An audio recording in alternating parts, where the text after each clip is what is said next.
Our next session is on funding landscape, and this is less about what's out there in terms of funding. We've talked about that already, but rather more about the political landscape, about influence and politics that you need to be aware of to get funding. Who do you need to talk to?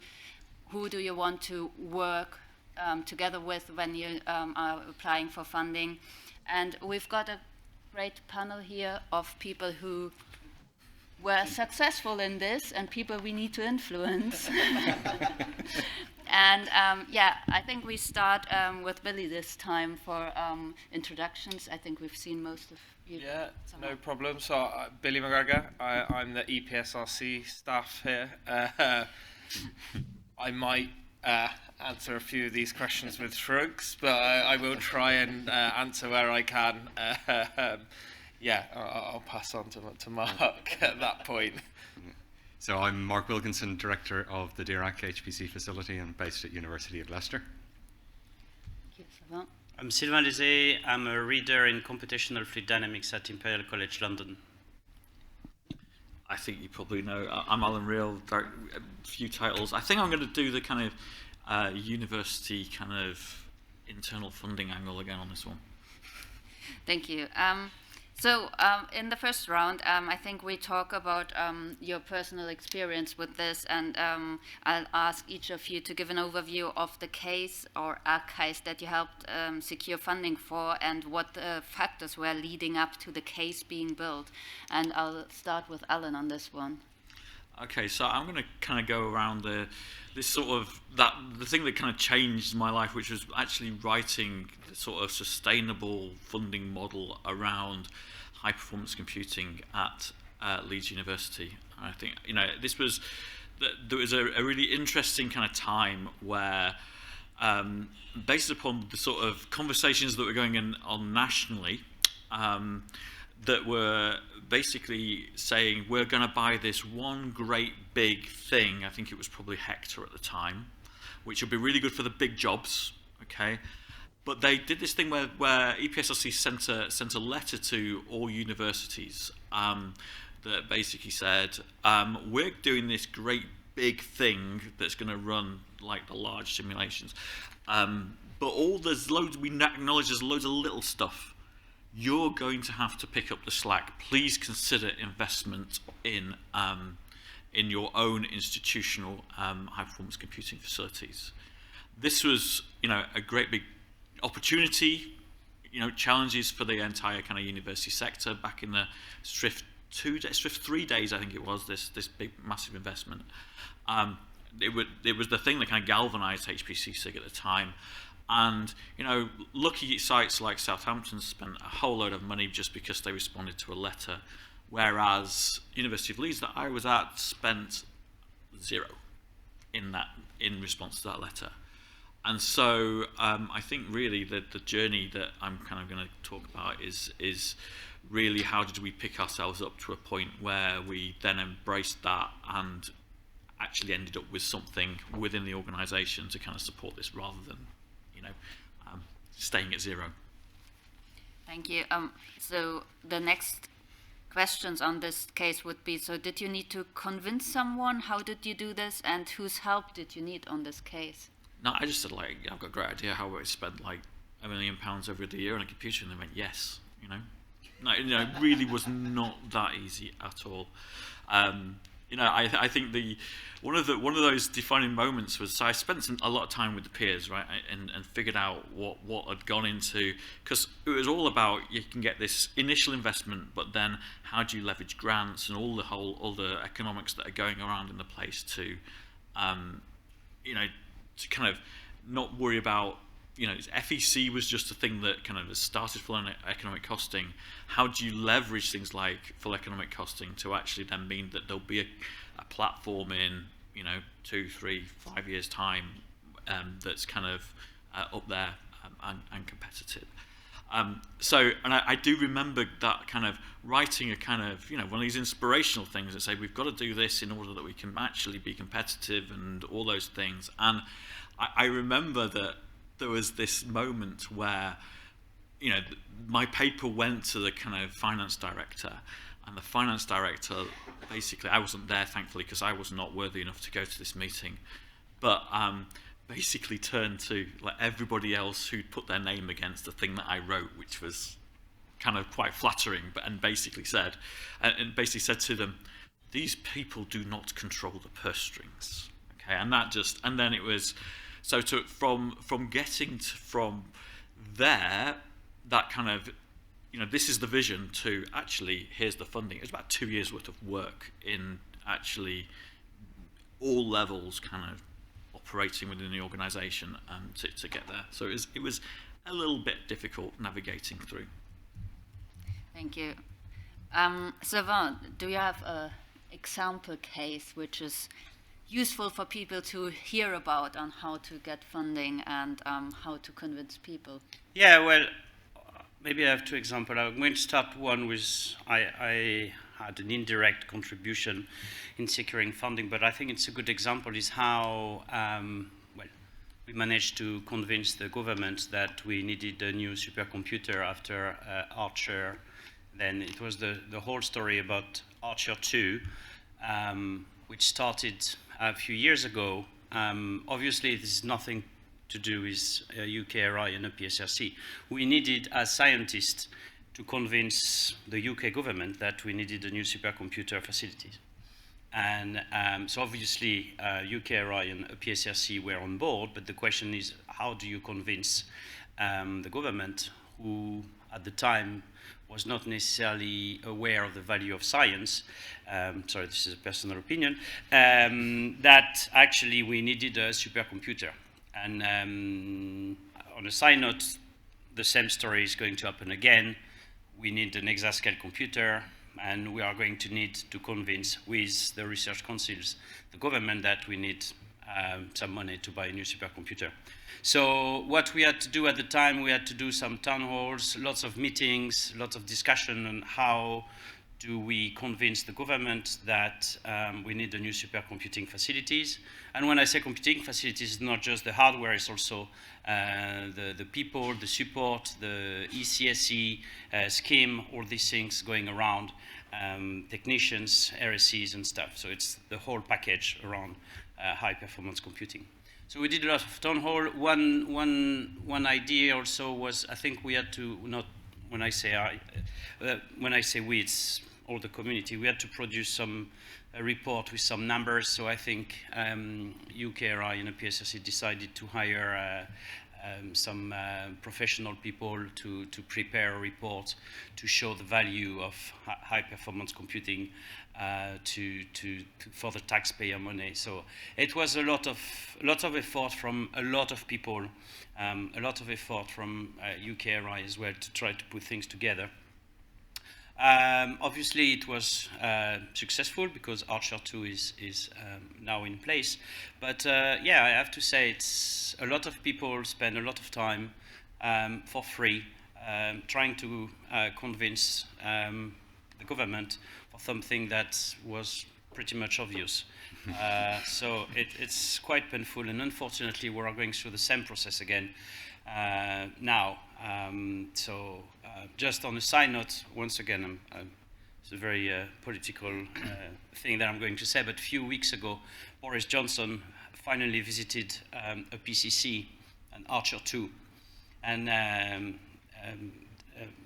Mark Pearson, who is leading a PCC, who was there yesterday or before, he said to Boris Johnson, of course, oh, okay, well, we need to prepare for the next one, the exascale computers, and so try to have a discussion with Boris Johnson, and he said, well, surely you can do everything on the cloud, so why would we bother? This is the kind of stuff that, at a very high level, we need to deal with for people who are not familiar with what we do and with our research. And so it's what we have to do at a national level. It's also happening at a university level, trying to convince university that software and hardware, everyone is using them, so we need some resources and sustainability. But it's very, very difficult and time consuming. I don't think there's no magic recipes on, well, when you ask what's the factors leading to the case being built, I think it's a lot of effort and trying to communicate better on what we do, how we do it, and why it's important to get some resources to do it better, and to be world leading in what we do. But even that, it's still requiring a lot of time and effort. So for me, the factor is time and effort, and making sure the community is coming together. So not just the academics, but also all the technicians, research software engineers coming together to have a very strong case. And the other one is, yes, we ask an external company. I think it's London. I forgot. Maybe Billy will, or maybe Billy was not there at the time. London Economics. I think. London Economics. They came up with some numbers, like if you train a PhD in HPC and then they go in the wild, that they will provide huge value to the society, and they will have a better salary than with no expertise in HPC and so on and so on. I guess it was successful because we have had this report published, and I think it helped convince the government to give the money to the research councils, and so that we can have Archer 2 and the Tier 2 systems as well. I'm going to stop here. Thank you. Mark, do you have another example? Yes, so I have a few examples, and so they're all related to the DRI HPC facility. I have exactly twice as many examples as I think I should have. And the reason for that is that we have to apply for capital funding separate from operations funding. So every time we apply for a new system, there's a completely independent process for getting the electricity to turn it on and the staff to run it. So, and the reason I say that is that those funding processes are completely different. They're completely unrelated to each other, and the people who are reviewing them have completely different requirements. So if I start with the capital one, the capital cases that we've done over the last few years, we've been quite successful in getting funding for DRI. So we've had about 45 million in capital funding over the last 4 years. And like Archer 2, that was a case of making a case to STFC first of all. That was done. We did the science case to begin with, where the community comes together, says what they need. We then work out what that translates to in terms of systems. We then explain to STFC, this is the scale of systems that we need. And once STFC had appreciated that, they then initially went to BEIS because it was too big to come out of the standing STFC budget. So they made an initial case to BEIS, which then had to be followed up with a full business case, which we co-wrote with them. And for that 40 million, we've done a series of 3 business cases in total for that. I'd say the main thing I've learned from that process is it's really important to understand the audience. I mean, it's like anything. If you must know what it is what the people you are trying to convince, what their motivations and constraints are. An example of that, I don't think there's anyone from the DRI board in the room, so I'll say this. The capital case for DRI 2.5, it was 90 pages of business case, of which 3 pages were science, and those 3 pages were actually in an annex at the end of the document, which we'd added in largely because the board felt they should contribute. So we said, write a science case. We summarized that in 10 bullets in the main case, and I think it's those 10 bullets were probably the only bit of science that any of the people reviewing the case would have seen. That's because, that's fine, they assume the science is good, and it's really important to know, if you go in this situation, if you go in with a science case and you're just talking about the science, in our particular case, that's not what we were being funded for. We were being funded for training and innovation.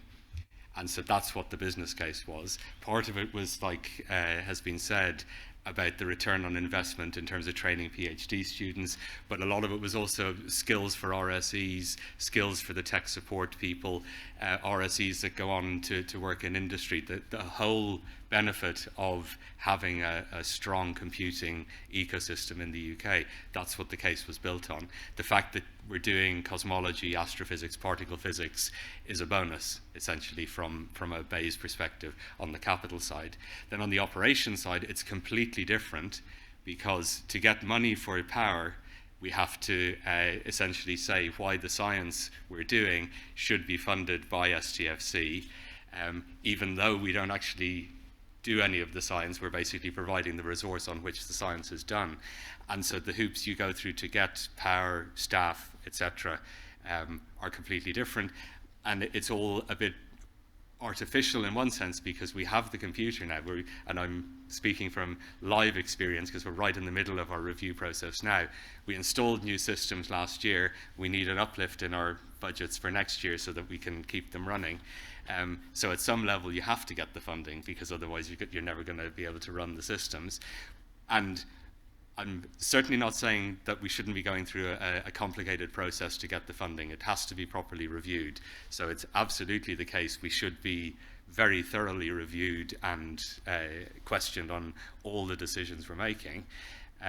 But joining things together would be great. And so what we try to do is, and I guess this again is like with Archer, it's often a case, so DRI, the operations funding is kind of through a normal route, in the sense that we apply for funding like other projects.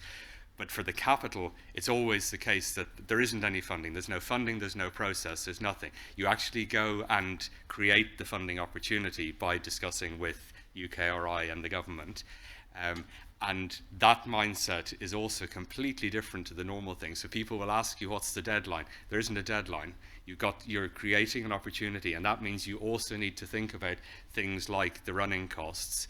You can try to shape it so that when the money is announced, it includes running costs. No one has ever succeeded in that yet. Although actually, I think Archer 2 did get it built into the business case, so that's positive. But so when you're doing these kind of strategic cases, you need to think in a very different way to the normal. What are the conditions of this call? What are the, what's the scope? You define them, and then you have to, so you can say, this is what we should be doing. You'll have to justify it, obviously, but that creates a lot of extra work, but also great opportunities. And I think that's everything I'll say for now. Thank you. So, Willie, what could they have done better? I was just going to give, this is as close to what I've got to getting my EPSRC presentation out. I'm clearly not going to do that, but just a very brief oversight. So the funding opportunities at EPSRC can be sort of split from top-down, governmentally led funding opportunities. And as a portfolio manager, often these come with us with a tight deadline and some strict aims and objectives, but also strict sort of financial timelines to them. So that's worth knowing if you apply for something like Excalibur. The other type of funding is a more responsive funding to the community. So some of the things that we were talking about earlier in the grant session. And over the last few years, split EPSRC's e-infrastructure strategy is split up into sort of 4 tranches of focus. This is computing, software, people and data, computing being sort of hardware and computing services. Now this is a bit out of date now, we're sort of talking 3 years ago, but that was sort of pre-DRI coming along. So that's sort of a very basic landscape of our funding mechanism. I'd say a good example of building a business case across the funding bodies is the Excalibur programme. So Mark next to me knows a bit more about the initial phases of building the business case for this. But to give a bit of an overview, this programme is funded between all of the UKRI research councils, led by EPSRC, but also the Met Office and the UKAEA. So that's sort of how sometimes we have to ourselves build a business case as well. And I'll leave it at that for now. Thank you. How do these grants come about? So how do you make a decision, oh, this is something that we will give people money for? So in terms of the top-down ones, as I say, so something like an Excalibur programme, that will go through several back and forths with Bayes. So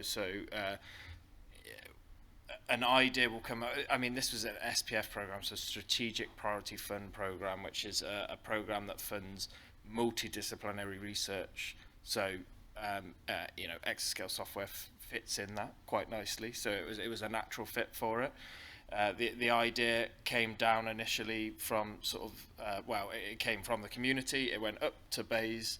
They said, right, go ahead and do this. It comes down to UKRI. We put a business case together, talking to people like Mark and Sylvain and whoever in the community leaders. It goes up. They say, no, that's no good. We want sort of. You said you're going to bring back 3 times the amount of GDP. We want 10 times the amount of GDP. So then we change the number from 3 to 10 and send it back to them. No. I mean, clearly there's an iterative process, and then it comes back down, and then at that stage, we as portfolio managers and the heads of teams get hold of it, and we go, right, what can we actually do with this business case? What calls can we make out of it? And that's sort of where, using Excalibur as an example, the high priority use cases come from. And I spend a lot of my time writing call documents. Thank you. Chris has a question. Can we get a microphone, please?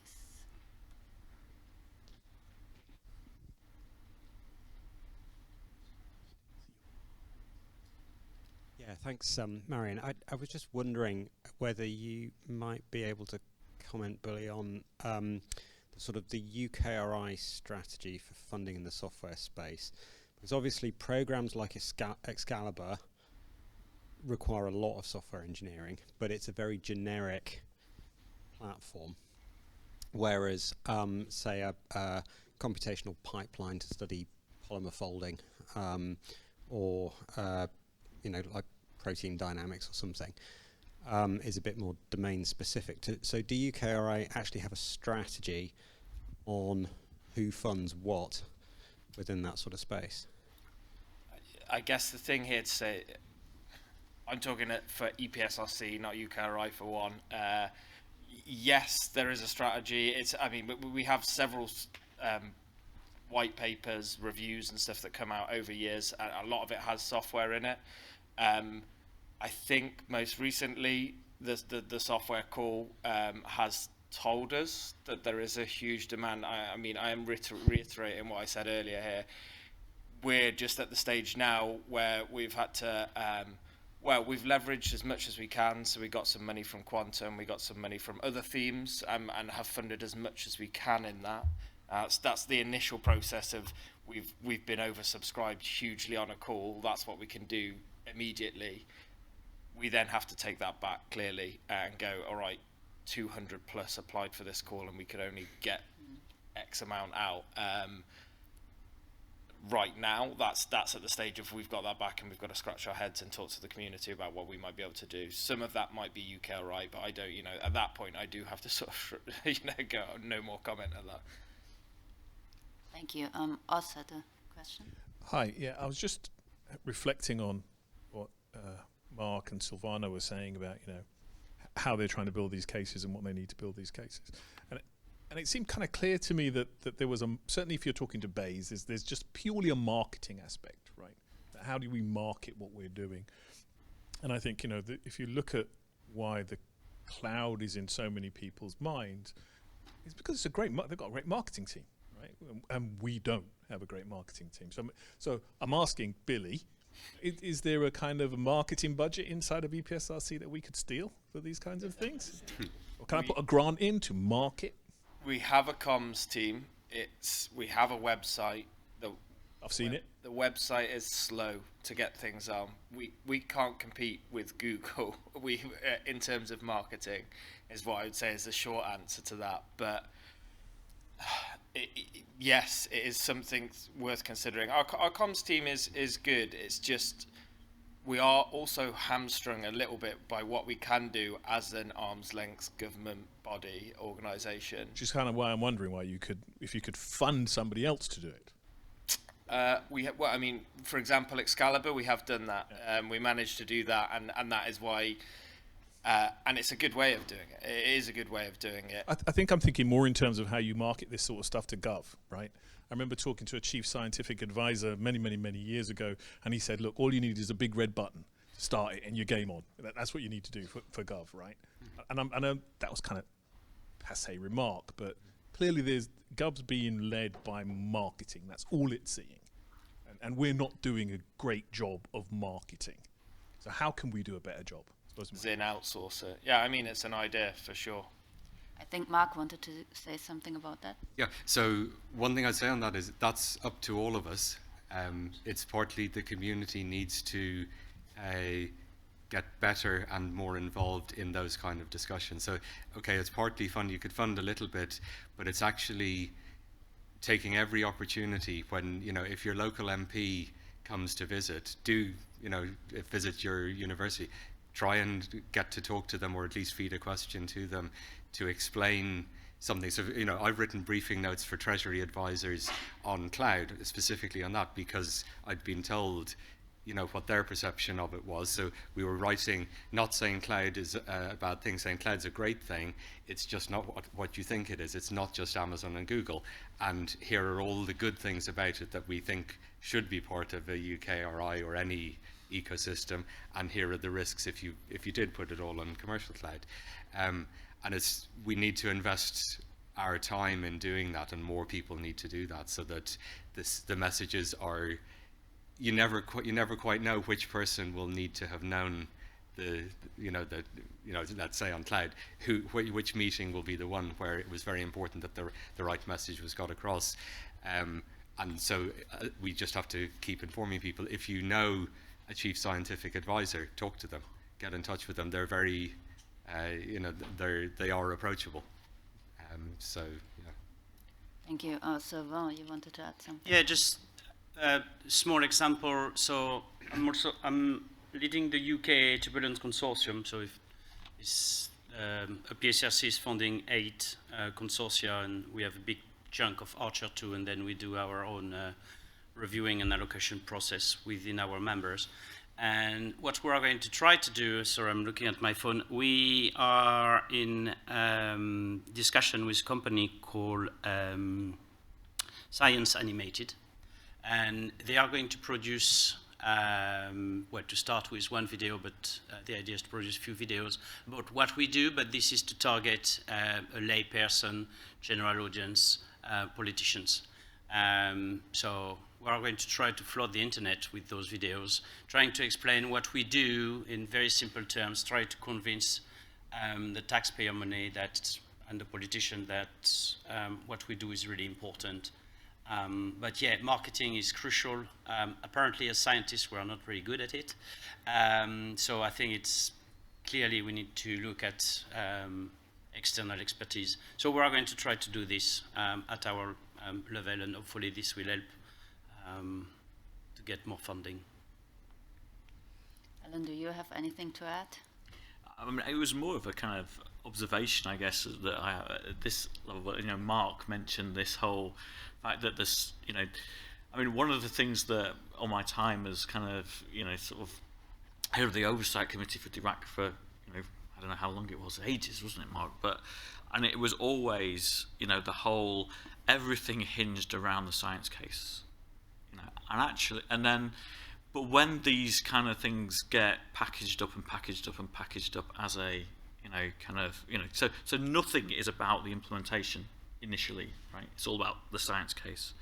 And then it gets packaged up, multiple layers, that science case is then relegated to kind of 12 bullet points or whatever it is. And, and actually it's not surprising that, someone's looking at this kind of implementation thing in all sorts of through different lenses or whatever, and kind of goes, well, the cloud marketing people, I've been to a wine reception and it's always very nice and they can solve all the world's problems and it's all really, really great. And so, yes, and I think a lot of this is about, really unpeeling it and trying to figure out a good way of, it's sort of getting back to the science case very quickly, but in layman's terms, with a non-specialized kind of person who you're talking to. it's a very tricky communication thing to do. I'll just add something else. Yeah, so I think a key thing on that is, you were talking about, you know, the case gets packaged up in various different ways. You have to, everybody involved, you need to keep your egos essentially out of the way. When you've got a community that wants a supercomputer to do, let's say, simulations of dark matter in galaxies, which is my background, the temptation is that has to be central to the case, that is the thing that you people want to sell it on. That's not the way it works, and you can object. You can think that's not it shouldn't be like this. You have to just forget about that and say the way it works is this. Here is the information that's needed. Don't try to fight the process. Actually, just go along, see what it is, and see how you can fit into it. Later on, whatever, you know, once you've got the funding, you do what you know, the science will come out of it. But it's really about, as I said, it's a complete change of mindset to normal funding, so it is, like you said, like Oz said, it is marketing, but it is marketing with substance. At the politician level, yeah, it becomes very bullet point focused, but the people who are making the decisions lower down, they're all very smart people. They're working very hard. They see a lot of these cases, and you know, if you engage, then you know there's information they need to make the decision. So get that information and give it to them. Yeah, Matt. So, although it's interesting and fascinating to hear about what's going on at the base level, and I was involved in it as well, I think for the majority of people in this room, probably maybe bring it down a bit and think about business cases, maybe to your VC or to your director. Do you guys have any experience of making a business case or on the science case for funding an RSE team, for instance, something like that, or doing something like that at a local level rather than a national level? What's your experiences there?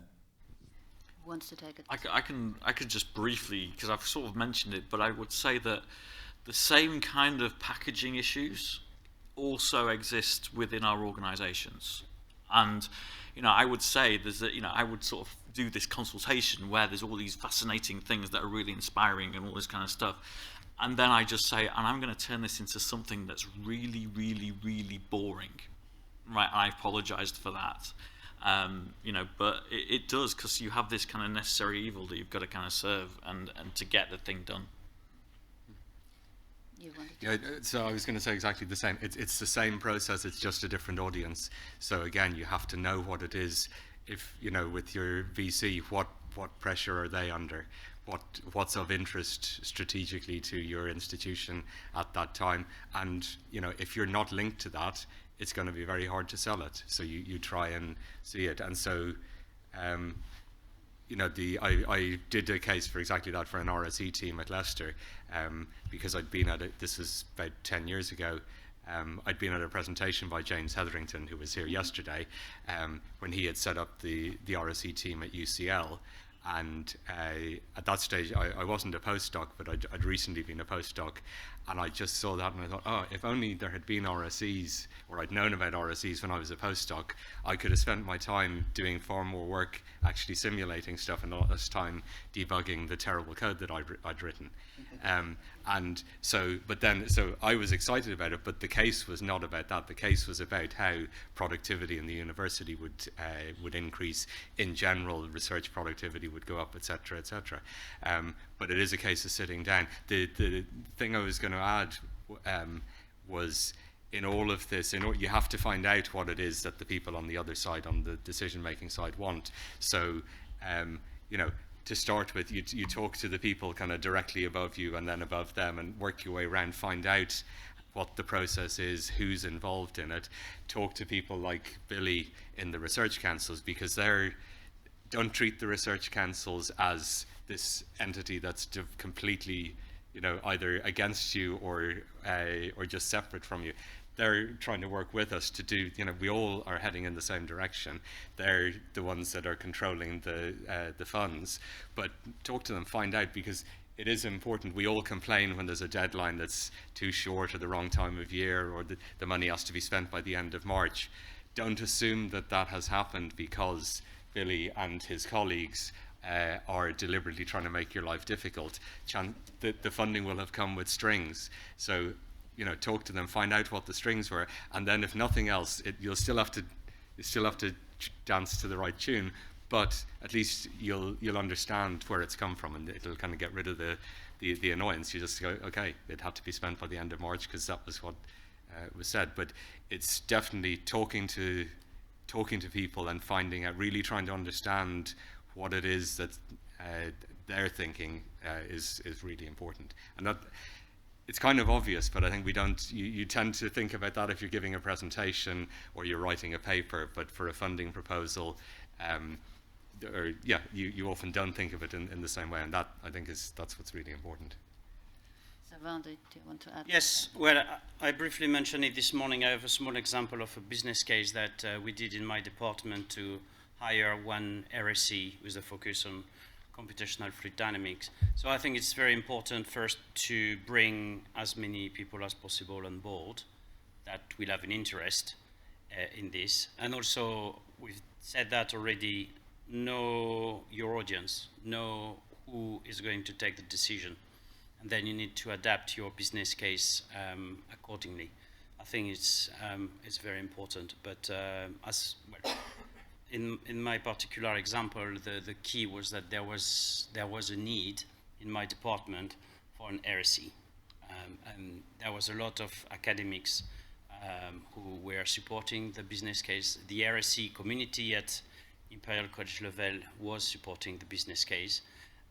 You need also to align with the strategic vision. So this is about marketing a little bit, about the strategic vision of your institution. So they will have to realize that hiring this person will benefit the institution as a whole.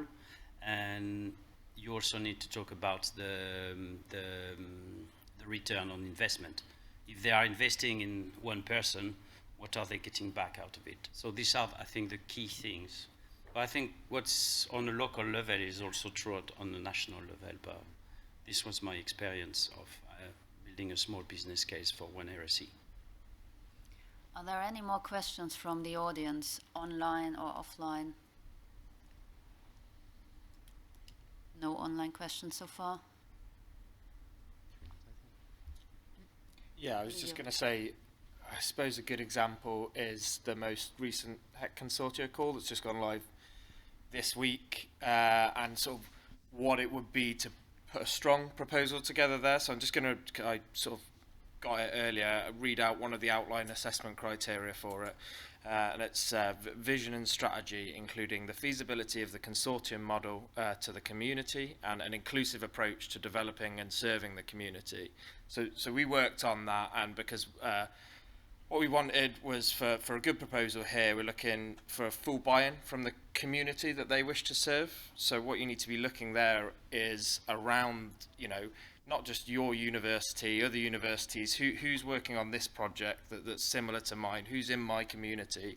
And so I think in terms of convincing people that, you know, you need to look around you as well. Yeah, I think, getting that question from the audience.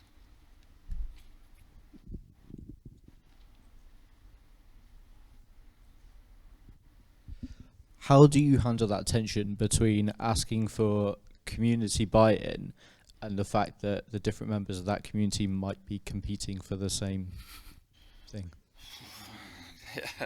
Good question. Well, for the HEC Consortia call, we would hope that the communities were able to come together, because we have a limited amount of money and a limited amount of resource. So, and that's what we have. So if they don't work together, they will have two weaker proposals coming in separately. So I would say, and for this, what we've done is we've got an outline stage. So at the outline stage, we can go, guys, you should be coming together here. Look at what you've got. Work together, put something in. Clearly, for other calls, this is a bit more difficult. Sometimes we put an institutional limit in, sometimes, you know, and there are mechanisms that we put in place. Some of them not perfect. We get told when they're not perfect. We try and iteratively improve it each time. And again, just to reiterate, tell us if you think something is not correct on a call, because we can improve it for the next call if that is the case. I think also, one thing's worth, it's probably not been said, but it may be obvious, right, that, you don't just invent these pluck these fine words out of the air, right? That these things have been carefully iterated through with the community in order to make sure that it's really, really relevant in that space. And I think there is a whole, as much as it's, we know this morning how much effort goes into creating a grant proposal. I think probably there's a lot of effort that is behind the scenes in actually creating those calls, which involves the community. Yeah, I mean, we're always hoping for a two-way dialogue. Again, if you look back at the Excalibur program, which is a good example because it's over a 5-year period. The initial calls, we ran them, and as soon as they were live, we're there going, what are our lessons learned from this? What can we improve on for the next round? And that's why now we've got knowledge exchange coordinators in the which we didn't have initially, because we realised there was a gap there and we needed that for the next round. So that's just an example, but sure, like community buy-in for us is just as important as we need them on board as much as the other way around. I think there's a question online. Yeah. So from Mark, as pointed out, we need a strategy to influence others. I'd be interested to know, however, whether the panelists have any memorable stories of being influenced by the people they are trying to persuade. Has pushbacks been productive? Sylvain, do you want to go first? Well, I need to think about that one. Okay, then we go to Mark. I need to think as well. Okay, we all think about this now a moment. We'll go back to this one. I have a follow-up comment from Billy. So yesterday I was not able to be here because I was in Leeds, and what we were doing, we were having a brainstorming session within the fluid community in the UK with the Research Council, so UKRI, NERC, they were all around, and we were trying to build together as a community a business case for a national fluid center. And once again, so we are trying to create an opportunity, we are trying to create a business case, there is no call for that. So we are trying to bring the community together. Of course, we are all competing with each other and for grants and stuff, but sometimes I think we are clever enough to come together. So it's very, very initial start. It's going to be a lot of effort, but what I want to say is that we are working very closely with the Research Council to build the case. They are guiding us, we are guiding them, and eventually this will materialize. If not, then fine, but so it's possible to work together for sometimes. Do you have an example where there was pushback? Yeah, okay, I need. So I've got one bit of around pushback. Okay, so I think that during my time as HPCC chair for a while, I mean, there was a kind of perception, right, that had to be navigated around. Why do we have 30 universities all doing the same thing in terms of running their own HPC? Why aren't we just kind of consolidating all this?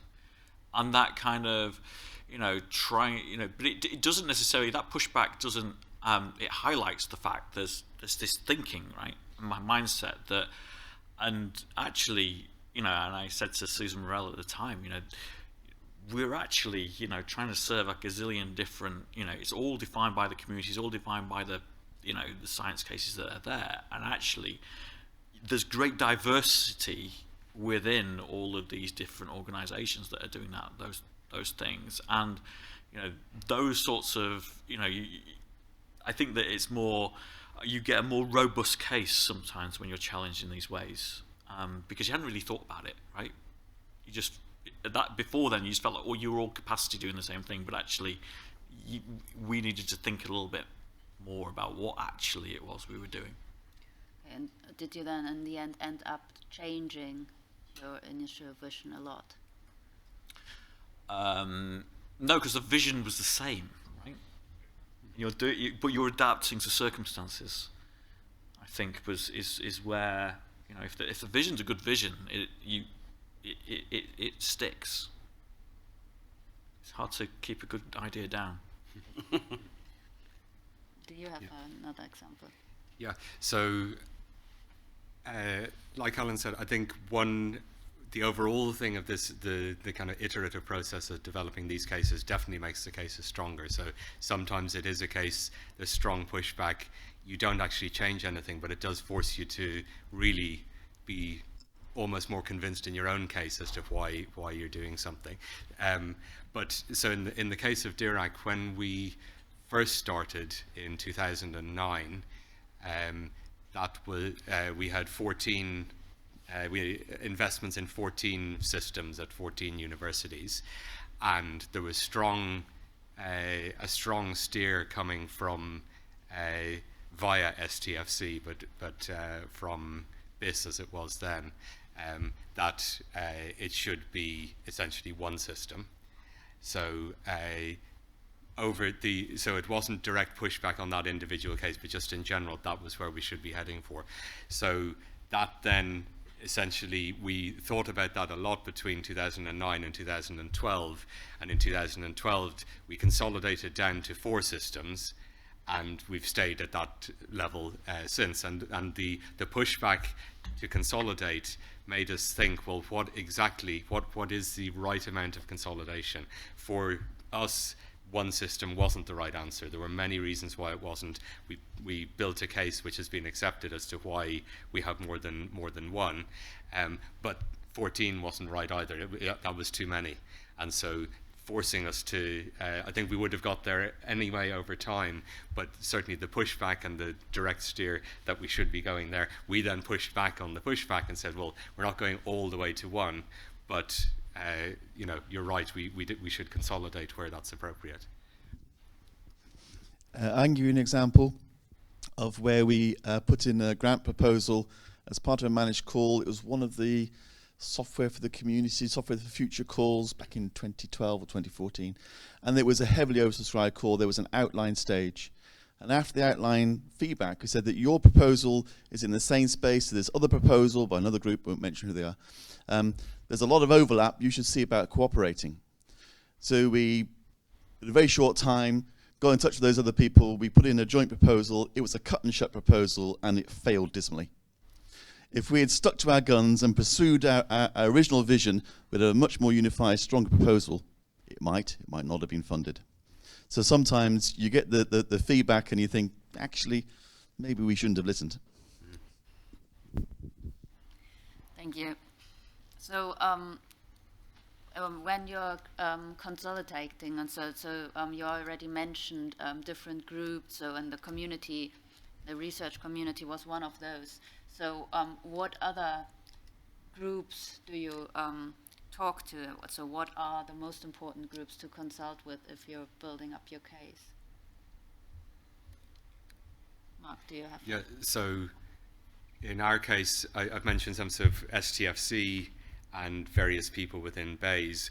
I'd say in general, it's if you're allowed as part of the process to consult with the people who are making the decisions, do so.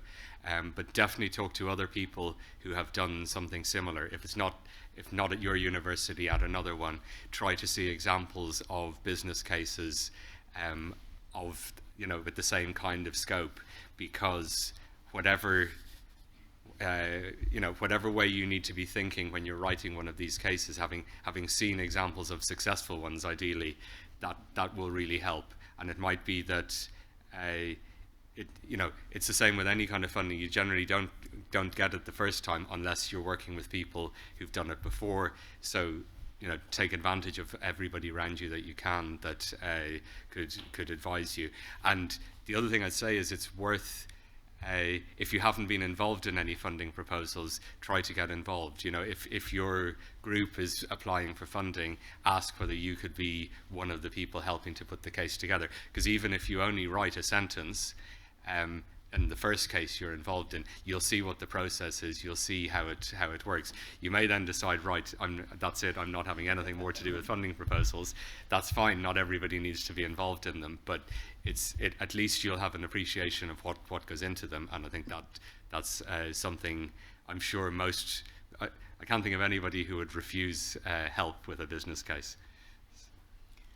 Billy, what would be your answer? I feel like a broken record. Come and talk to us, please do. If you have any questions surrounding any funding opportunity, we would happily, you know, I'm at the other end of a Zoom call or an email, and you know, I'll use the example again, the HEC Consortia call.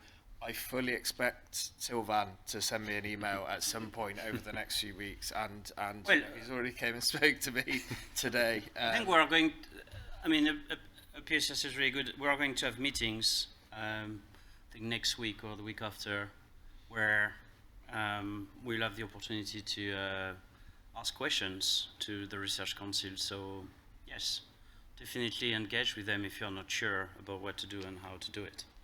That's 100%.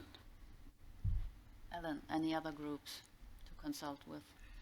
I mean, I think I mean, obviously, yes, you know, the decision makers and that kind of thing is really important to kind of get, you know, even as a chance conversation can give you an insight to that kind of, you know, the angle of their thinking, just that, you know, that you weren't aware of. But I think that, you know, often it's making sure you close the kind of communication loops at both ends. So if you know the people who those people talk to and you can get to them, you know, that's a, you know, I think there's a, you know, that there are these people in the middle that obviously, you know, there was, you know, in sort of a university case, you know, that if it was obvious that if the finance director was not on board and the deputy vice chancellor were not on board, nothing would ever get through, right?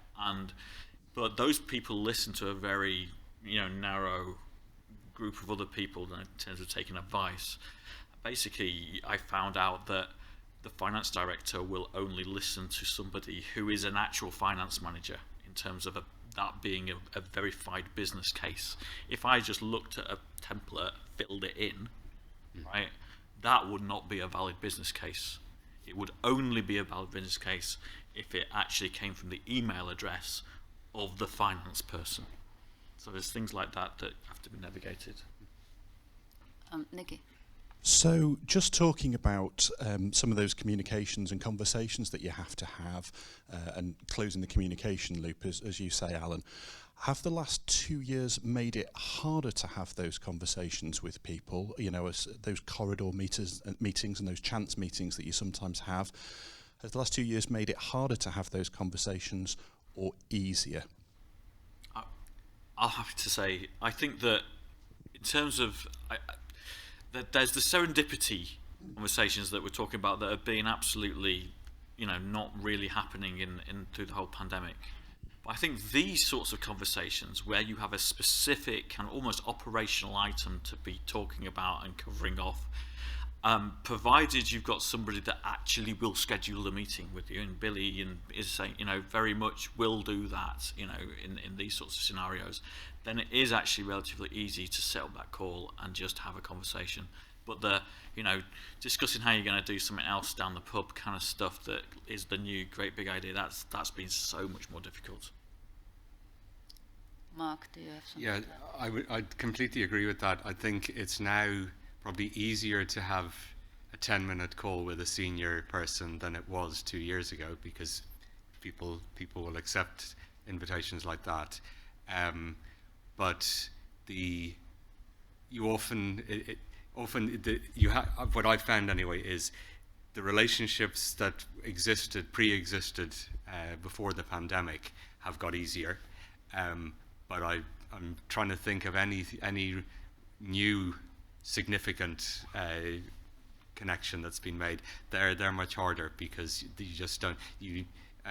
Something I was going to say in terms of what Alan said about joining the communications loop, you know, be a bit cheeky. Just if you're involved in this kind of thing, don't be afraid to try and speak to someone more senior than you think you're entitled to. It's because they're, you know, sometimes you'll be told no, and there are gatekeepers to protect them from having to talk to us ordinary mortals.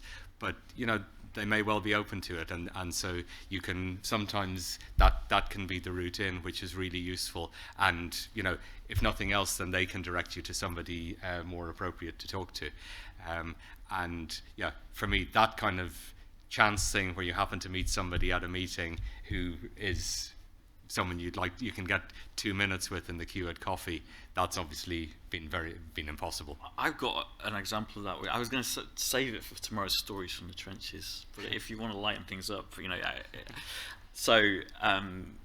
The University of Leeds, when I was there, the Vice-Chancellor used to do these departmental tours, like once every so often he would turn up in your department and there'd be a bunch of meetings that kind of happened.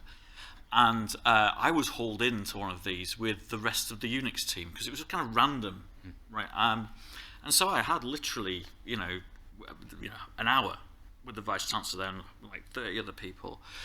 And I remember the initial thing on the conversation, you know, as they were going round, it was the time when student fees were kind of coming in, and you could tell that as soon as he was asked a question about student fees, the kind of, you know, the switch flipped, and he just had this thing that 20 minutes of those meetings went. And then, you know, he sort of gradually worked around the table to me, and it's like, what do you do? And I kind of said, oh, well, I run we've got this university supercomputer thing that we do. And he said, and he went, oh, that thing cost me £1 million, and all it does is runs SAP, like this, you know, the business system. Complete risk concept. And the guy in the Unix team said, oh, no, that is not the way it is. This is the thing that does this all exploratory science and all these things. This really contributes to our reputation. The VC then went into a totally different mode, which was, oh, well, how big's mine compared to everybody else's? And to which I thought, this is probably my chance, okay? And it was, I think we were in the wake of the science program, so to speak. So there'd not been a long-term investment in HPC nationally for quite a while. And I just said to him, you know, actually, we're really quite, you know, thank you for all this investment, because locally we've actually had quite a good, you know, we've had this investment for you, and that's brilliant, but nationally we're in pieces, right? And I know that you're the chair of the Russell Group at the moment. So when you talk to all your Vice-Chancellor friends, why don't you kind of talk to them about this kind of, this issue, right? Because they actually need, you know, we need support in getting the investment at that level, right? And then basically he took out a pen, right? And he wasn't really prepared, this scratty bit of paper which he found on him somehow, and he took an action. And I remember, you know, then sort of, wow, I didn't realise that would happen. And I rung Ian Stewart up, who was the chair of the HPC SIG at that point in time, and I said to him, you know, well, you know, this happened, I can't believe it. And he goes, yes, if you have something important to say, people will listen, no matter who you are. Thank you. Take a deep breath. Sink in. Do we have any more questions at this time? How much longer do we have, by the way? 30 minutes. 3-0. Okay, great. Then we go to a different topic, and Chris in the previous session touched on that. So external factors that might affect decisions and how this can or cannot be managed. Do any of you have any experience with that, or any examples where you needed to factor these kind of things in? Sylvain, do you want to start? Well, we have the COVID pandemic, who has delayed quite a lot of decisions to start with, and there's very little we can do about it. I think usually the external factor affecting is the funding is going away, or funding need to be spent by yesterday. Other than that, well, if the funding has to be spent tomorrow, then you have to build a business case in 12 hours, which is often possible. If the funding is going away, you need to find different ways of getting the funding. Yeah, I don't know what to say. No, it's fine, thank you. It's, Mark? Yeah, so for us, for DRI, it was things like the STFC programmatic reviews there, so where the Research Council looks at its overall portfolio every few years. So that's an external factor, but it influences what their thinking is going to be for a few years. And so it's important to, I know we all get bombarded with surveys and consultations and everything. Some you have to, do respond to as many of them as you have time to. But I'd say probably you don't need to answer every question. As Alan said, if you've something important on a particular topic, put it in the kind of other comments box so that it gets registered, and also encourage other people, if there's a lot of people thinking like you, encourage them all to respond, because that's how it starts to influence, and it becomes that then sets the landscape into which your next business case will be going. There were things that we could control a little bit, things like knowing that business cases to Bayes in this case needed a science case behind them, meant that we did our own science case and got STFC to review that, a couple of years before there was any hint of any funding. So it's kind of looking at what factors will be needed, because like Sylvain said, often by the time you're actually at the point where a business case is needed, there isn't time to put a business case together. So what you actually need is a business case that's pretty much ready to go all the time, kept up to date, and then when the opportunity arises and they're looking around and saying, we need a business case for this, you can put your hand up and say, well, here's one. But that often means, with a science case, that takes 6 months to write and 3 or 4 months to review.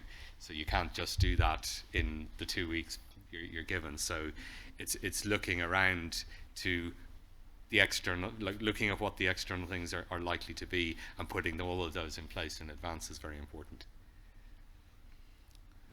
Billy, from your point of view, how do you manage external factors? Yeah, so I was, just jotted down external factors for us. Clearly, at the minute, include spending reviews and governmental changes of priorities. As most of you, or all of you all know, now we've had just had a 3-year spending review, which is a step in the right direction. But it's still a long way to go from ideal for us. We would like something further afield, so we can sort of take something to the community that's a 5-year plan even. Other factors going the other way is the community themselves. We hope the community is able to help affect the decisions we make in a positive way. So a positive external factor, I think. Thank you. Alan, do you have an example? I've got a thing that I witnessed once, which was really quite inspiring, really. And I think it comes down to the point that you don't know who's whispering in the ears of the people that maybe even the bosses of the people who make the decisions sometimes. And I've witnessed kind of in terms of how that sort of thing is managed. I've seen this community, the DRI community, really coming together with a kind of collective voice and opinion and strength, and getting things back to core principles and resetting the clock on things in order to make things happen that have kind of somehow stopped because of a little whisper chance conversation that you weren't aware of, that just meant that the people who are the bosses of the decision makers or whatever kind of had a kind of slightly different, kind of came to it slightly differently. Okay, thank you.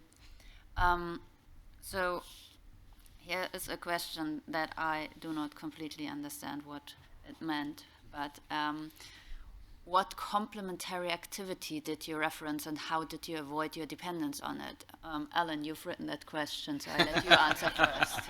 It's really good, this question, I think. I probably didn't delete it from the grant writing panel, which probably I did a cut and paste on. and I think this is one of these, the difference between, you know, kind of collaborating on various things within a grant proposal with people, or, you know, you align a couple of different things together, so there's something through that's coming through one funding agency one way. I mean, I guess on one side I was thinking about, you know, something like DRI, where you've got this capital and, you know, the recurrent case going at the same time, but there's several different funding pots that maybe we responded to, where there's a kind of ERDF fund here, and then there's a AHRC fund here, and you actually end up with this kind of strange dependency that happens between the two, and you kind of, you know, you actually want both things to have an equal chance of of actually going into their pots and being awarded in their own right, but actually you don't want one to be kind of put at risk because the other one might not actually be funded. Okay. That's what it meant. But, Mark, you had another example. So I'll answer my interpretation of the question then. The complementary activity, so avoiding dependence is the bit I'll probably say less about, but one of the things that has often come up in HPC cases is cloud, and so that's something where I think it is a complementary activity, and we've often had pushback where we're told, well, why can't you just do everything in the cloud? So you have to then engage with that. So I wouldn't say we've avoided depending on it, we've actually engaged with it to see what's useful, what isn't. The other one that we've had every time is Archer. So when DRI puts in a case where one of the questions back is always, well, why do you need DRI? You could just use Archer. And then we have to explain, well, first of all, Archer is different architectures to what we need. Second of all, Archer has Archer users and is full already, so we don't think we could just start using all of Archer and be allowed. But then the other thing is to look at the wider landscape. So at the moment, everything we're doing is in the context of the UKRI digital research infrastructure and the planning around that. So that's complementary activity where you really need to know, and on whatever scale you're dealing with, so within the university, you need to know what's going on. If you put in a case that overlaps with something that's already being done or conflicts with something that's already being done, you're going to be asked that. You're going to have to explain why. So knowing what it is, showing how what you're doing does complement it, is really important. So you can either show that you are completely complementary and you need to do both, or you can engage with it and say how funding your RSE team will help what's being done. You know, having a core RSE team will help what the embedded RSEs in various groups be able to have some focus for their work, or you know, that you can do a lot of things like that. So Thank you.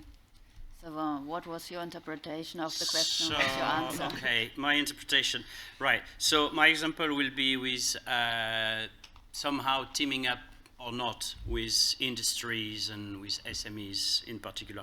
So for example, for Archer 2, I think we decided, when I say with the academic community, decided to go. I mean, there's no industry involvement, so industry can somehow use Archer 2, but the industry usage on Archer 2 is minimal.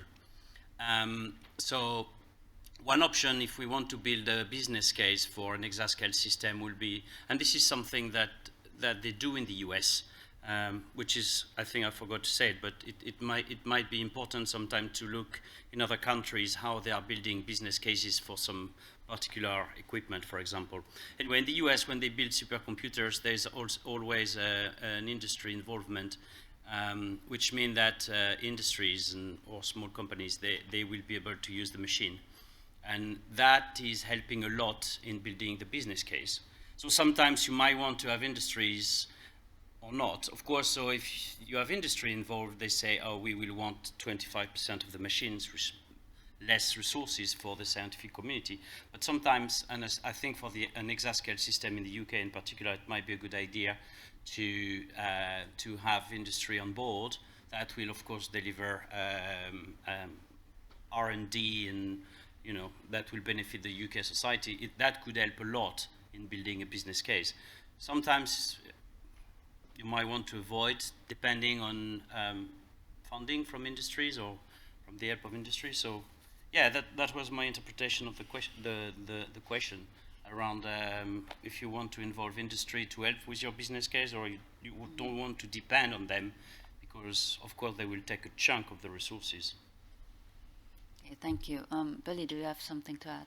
Yeah, I've just sort of got an example, I guess, because I, again, maybe struggled to understand the question. But no, I guess the example that I thought of when thinking about this was the Excalibur funded high priority use cases.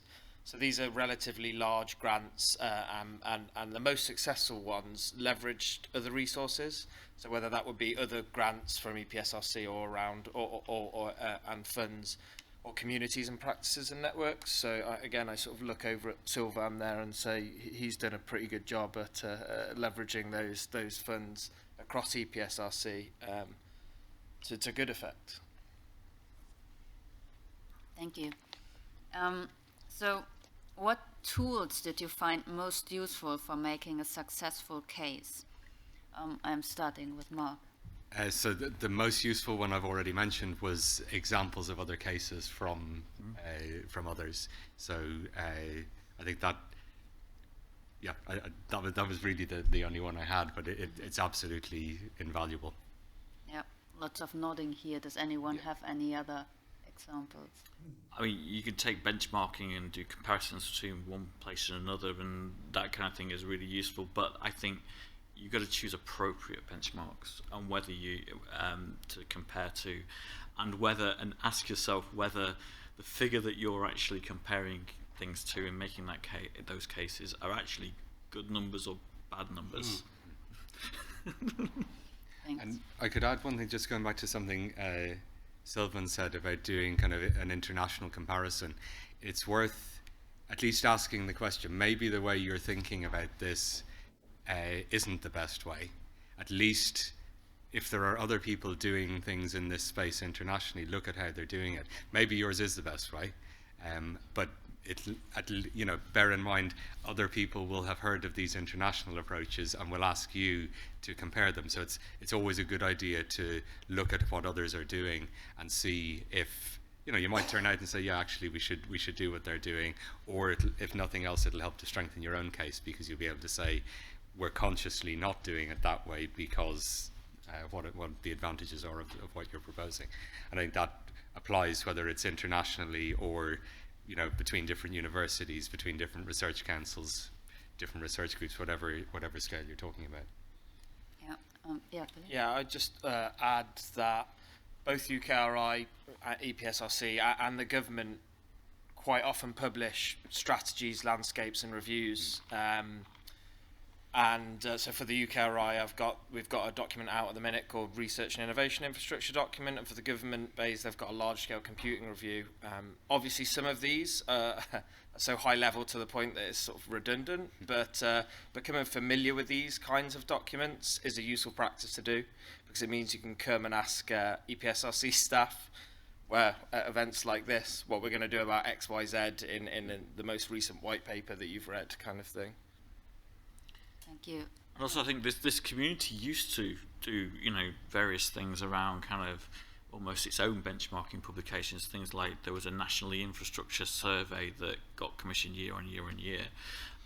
That was really quite useful, especially. I mean, it was the last one came out just before I went to Durham, and when I said the benchmarking data was used, and I used Birmingham to do it, that all came from that information that was kind of being gathered by this community. So this community does have a role in helping itself, with providing the tooling that helps us to do this kind of thing. Sylvain, do you have any other tools that you use? Well, I think producing white papers is definitely important, and we have been asked over the year to produce white papers, and hopefully they have been of good use. The other one, I need to be careful with that. So, for example, if you want to buy a new high-performance computing system, I'm more or less taking the same example, it might be important to engage with the person who are going to be on the other side of the business call, so like NVIDIA, Intel, or AMD. They might help you as well in shaping your business case. You need to think also, maybe you want to engage with the person who are going to respond to your business case, because they might be able to give you good advice about, well, once again, it's my example about buying hardware, but they might be able to tell you, oh, you should look into this and this, we can offer this to you, you should put this in your business case, that will make it stronger.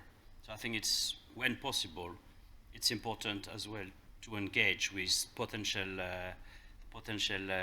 candidate, I will use this word, that will respond to the business case that your institution or the research council will make. Thank you. Yeah. Another thing I just thought of about that is, as well as getting examples of cases from colleagues, you can also ask them to read what you've written, and that's also very helpful. So you may have to look beyond your university or beyond your normal community to find someone who's been through a similar process, but that can be really helpful as well. So if you know, someone who's put a successful case through, it's like with, you know, fellowship proposals, all of that, people are usually very open to having a look at yours and saying, this is what the panel would have said to me if I'd written that. So that's another thing which has been very, very helpful. And so it's like what Sylvain was saying, having different sets of eyes looking at what you put together helps. Again, if nothing, even if you don't change anything apart from tightening up some of your arguments, that's it can be really useful. Thank you. Yes. So, okay, first a kind of a comment and then a request. So I think for those of us who've been involved in grant writing, we've had to write something about impact at some point, and there's maybe some overlap between impact and the kind of thing that a business case might, I mean, it's not perfect, but there's some shared interests.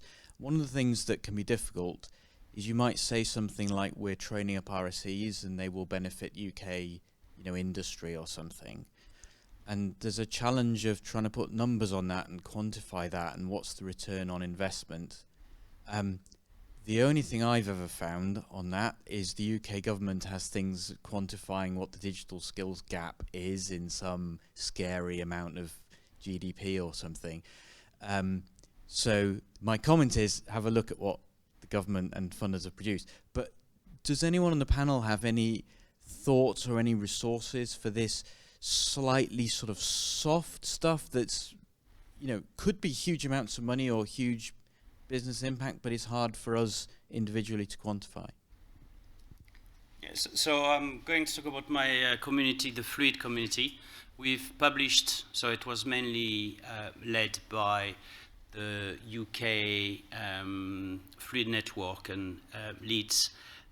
They published a report about the contribution of research in fluids on the UK community. You have lots of numbers that can be used for impact statement and for research. They have been trying to put some numbers on pretty much everything. Like £1 invested in fluid research in the UK, this is how much you will get. The number of jobs in the north, 3,000 jobs related to fluids. There's a lot of information. So I think it depends on the communities where you are. But if there is a strong community feeling, you might be able to convince some people to produce those numbers somehow. But yeah, without this report, I would be like you, trying to find some information somewhere. But now we have this report, and this is great because we have some numbers. Yeah, so I think in this case, it's again, I'm repeating myself, but it's knowing the audience. So it depends where you're sending the case. If it's going into BAYS, or probably even into UKRI, but not through a normal grant call, then the numbers that you referred to are the ones they want to see. So whether you think the numbers are plausible or not is irrelevant. They are the ones that they expect. apart from that, but again, the ones that BEIS might think are valid, if they went to a normal grants panel, the grants panel might be very skeptical about it because they sound too big, basically. So I think that's one aspect. The other thing which I've learned over the last couple of years is, even though the kind of well-known figures, it depends again who is receiving them, whether they'll accept them. So there's reports by Hyperion, so not your report, but the Hyperion regularly says how much every dollar invested, because it's US, every dollar invested in HPC in a country increases productivity and output by $350, $450. So there's these huge multipliers, and for a while those numbers were in vogue, and it was okay to put them in, and we actually, in the DRI 2.5 business case, we had that number in. It didn't make any sense, because what we weren't saying was, if you give us the 10 million, we'll give you back 4.5 billion in terms of output, but it was just to imply that there's a lot. By the time we came to DRI 3, we were explicitly told BEIS doesn't accept that number, that they don't think those numbers are useful. So things like, I think that was actually why the Archer 2 one did that London economics study, was because everything that was published a few years ago was in the public domain, wasn't being believed anymore. And also it varies. Sometimes it's okay to say that the multiplier on, I think, pure science investment is 7, so you invest £1 and you get £7 back in terms of GDP. Again, sometimes that's accepted and you can put that into an HPC case, but for DRAC 3, again, we were told, no, for HPC, you need an HPC-focused number, not the normal, just pure science one. So that's not really answering your question. It's just saying, find all the numbers you can and then try to find out which ones the audience will believe.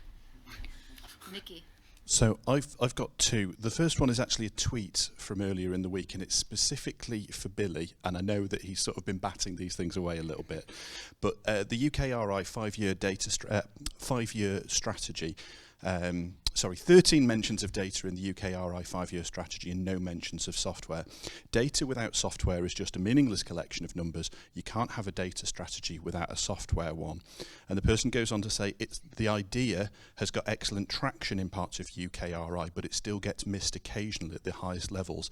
So instead of hassling Billy for that, where else as a community can we go to make sure that we're making that case higher up and software and data are viewed together?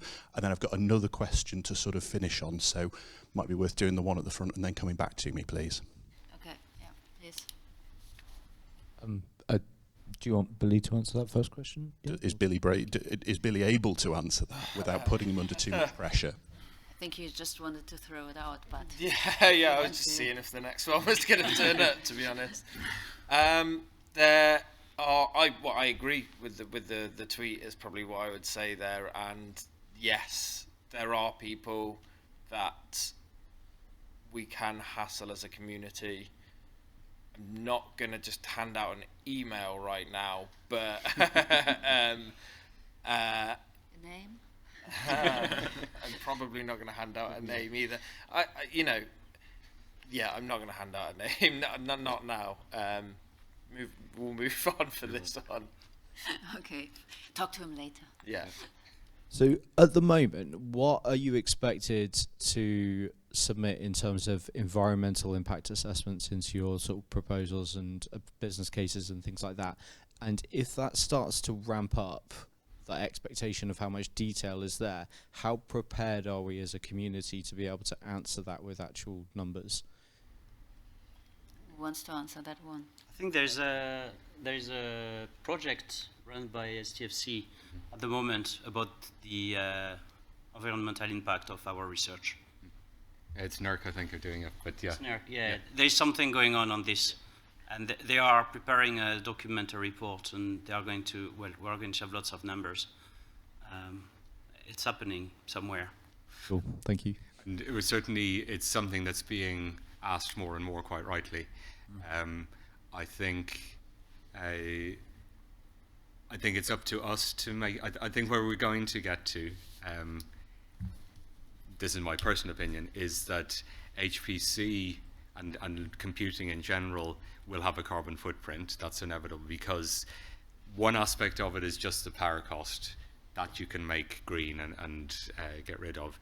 But a number of companies are now working on being able to give you the carbon impact of your system from the time the minerals are mined to the time that you Scope 3 emissions. Yeah, exactly. So the whole way through. So the mining of these minerals is a problem in terms of carbon, and so there will be an impact. But lots of things in society will have a carbon footprint. The case I think we're going to have to make is this is worth doing. So what we're using computing for is valuable enough that it is okay to have carbon associated. We should do everything we can to minimize the footprint.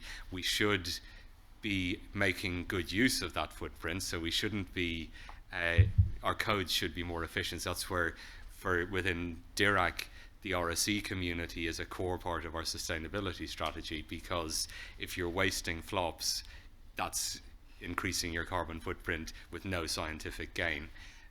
So I think all of those things we can do. There's lots of work on kind of clocking down the hardware and things like that we need to do on the technical side. But overall, I think having the numbers, we'll end up in a point where HPC is not carbon neutral, and we will then have to say, right, this is its footprint, what we're doing is valuable, and then it'll have to be society then decides if they agree. So the anticipation is that in years to come, this is going to be like a real key metric on whether or not you get funded, is whether or not you can demonstrate that you've taken this seriously and done everything you can to address it. Yeah, and I would expect that in the not too distant future, we won't be allocating core hours. We'll be allocating either kilowatt hours or tons of carbon, and then it will be up to. I think it's something we're piloting already within DRI, is getting that information, giving it to a few PIs to see what's the useful way to give that to someone. Because if you just tell them the simulation you just ran took 100 kilograms of carbon, there's not much they can do with that. But it's working to understand how could the code have been made more efficient. And I think that's something in terms of how we schedule jobs, we'll need to look at, we've tried within DRI, we've got different architectures, and we kind of try to match the jobs to the architecture. I think we'll need to be able to do that more seamlessly across UKRI, so that you're using the most sustainable the most sustainable hardware for the problem that you've got. And that may even mean, if it's the minerals, if that becomes the kind of bottleneck in our tenders, we may have to build that in as well, that it's not just, that your choice comes down to, yes, you could have the most performant thing, but actually the carbon footprint of that is unacceptably high, so we can't do that. And that then hopefully would shape industry as well. It would encourage them to think about this. Thank you. Thank you. Nikki, you had that. So I know by the timetable we've only got a couple of minutes left, which will probably work out quite well for quick answers. So Chris Wood's online again. The hardest question I had to answer when talking to funders was, if I gave you £20 million today, what would you fund and why? How would the panel answer that question in turn? That's easy. I would fund DRI 3 Phase 2. And it would be a third larger than we expected it to be. I will fund people. Alan? Yeah, an investment in people. I throw like this every year. What kind of grant would you create? I'm going to go with the people and say software. Good answer. Okay, so we're coming to an end. Are there any last questions or any comments that the panel wants to make that they haven't been able yet?